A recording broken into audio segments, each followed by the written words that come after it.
estrategicamente direto aqui do Tempo de Mulher, esse evento que reúne mulheres incríveis, inspiradoras. Eu tô com mais uma, ela, Daniela Cachiche, presidente da unidade de negócio Beyond Co, América do Sul, da Ambev. Que prazer, Dani. Obrigada pelo convite. Dani, você fez um speech aqui no evento e você trouxe um pouco do que a gente tem trazido nas conversas aqui, justamente sobre se quebrar os seus próprios limites, né?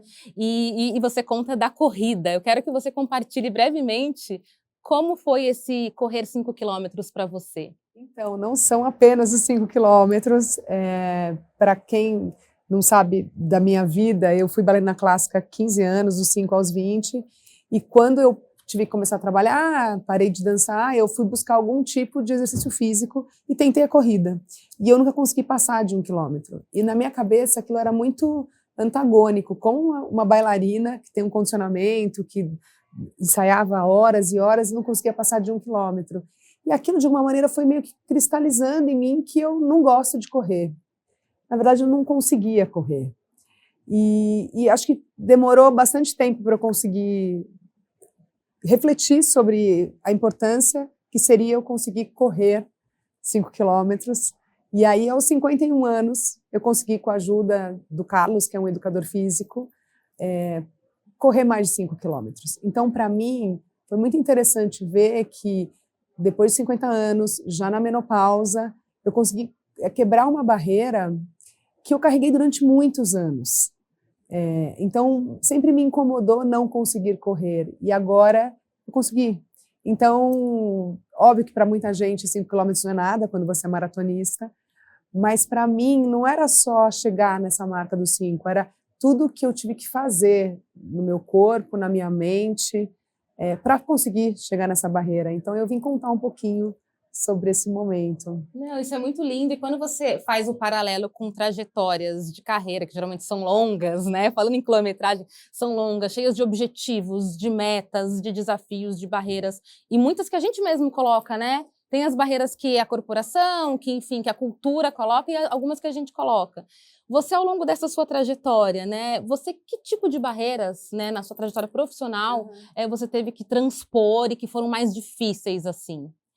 Não sei se são barreiras, mas muitas vezes eu era a primeira mulher a sentar naquela posição, ou eu era a única mulher a estar naquela mesa, naquela sala. E eu acho que, no fim, você tem que lidar com um cenário que ele é mais adverso. Então, não sei se foram exatamente barreiras, mas foram momentos onde eu não via ninguém igual a mim naquele lugar, e eu perguntava, será que eu pertenço? Será que eu deveria estar aqui? Ou eu sou uma intrusa nesse ambiente? E aí eu fui vendo que não, que ao estar ali eu estava abrindo portas para outras mulheres e que eu poderia deixar um legado, né, sendo uma mulher, fazendo um bom trabalho, entregando valor para uma companhia, para uma marca, eu poderia mostrar que mais mulheres podem fazer isso. Mas muitas vezes, como foram momentos diferentes de maturidade na minha carreira, porque eu acho que também tem uma questão de maturidade, né? Aos mais de 50, você tem diria que até uma tranquilidade em como você aborda algumas coisas ou como você lida emocionalmente com algumas coisas que você não tem aos 30, que você não tem aos 40. Então, eu acho que foram momentos, assim, importantes de eu estou aqui, eu pertenço aqui e eu gero valor aqui. Mas não é simples.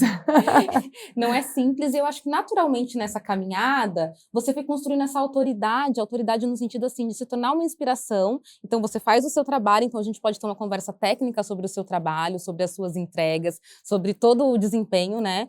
Mas você se tornou essa quase influência para muitas pessoas, porque a gente passa nos corredores do evento e algumas das mulheres do evento, como você, tem ali um carinho de outras mulheres que acompanham a sua carreira no LinkedIn, que querem ali dar um abraço, que querem trocar. Isso é diferente, isso é especial, uma coisa especial que você construiu. E eu queria entender como que você divide esse dia a dia ali, né, que a gente sabe que é duro também, né, de muito, muito trabalho, com esse outro trabalho, porque é também um trabalho de compartilhar, né, como você disse, com outras mulheres que estão construindo a carreira, todo o seu conhecimento, a sua luta feminista, porque eu te vejo como uma ativista também, enfim. Como é se dividir assim? Olha, eu acho que quando eu olho para trás, eu via poucas mulheres em cargos de alta liderança. Eu me inspirei em algumas, mas eram muito poucas, né? Hoje eu me vejo, nunca pensei que eu fosse chegar nesse lugar de ser uma inspiração para outras mulheres, mas quando eu vejo mulheres, principalmente mulheres mais jovens, vindo conversar comigo e falam, olha, você me inspira, eu li o seu artigo e isso me fez pensar em alguma coisa e me fez acreditar que eu posso mais, eu entendo que também a corresponsabilidade do meu papel como mulher, de estar sentada num cargo, né, numa posição que é de alta liderança, em proporcionar para mais mulheres a possibilidade, né, e acreditarem que elas podem chegar lá. Então, eu entendo que, como executiva, além de eu entregar crescimento de 2 dígitos, de top line, de bottom line, expandir margem, ganhar market share, além disso, eu também tenho um papel como líder perante outras mulheres, outras gerações de mulheres que estão vindo por aí, para que elas possam se inspirar em mais mulheres, né? Tem várias Danielas espalhadas por aí que inspiram uma nova geração. Então, eu acho que esse também é o nosso papel, como executiva também, como uma executiva que entrega valor, mas uma executiva que também, de alguma maneira, inspira e faz com que mais mulheres queiram entrar no mercado de trabalho, queiram entrar na Ambev, queiram trabalhar na Ambev, vejam que uma mulher, sim, tem a sua voz, o seu espaço, pode crescer na Ambev. Eu acho que esse também é o meu papel. Perfeito. Gente, que prazer, então, assim a gente encerra esse papo. Dani, fica o convite para você ir lá no Terra, para a gente estender essa conversa, falar desses dígitos que você está multiplicando por aí. E obrigada, até a próxima conversa, Dani. Obrigada a você. Tchau, tchau, gente.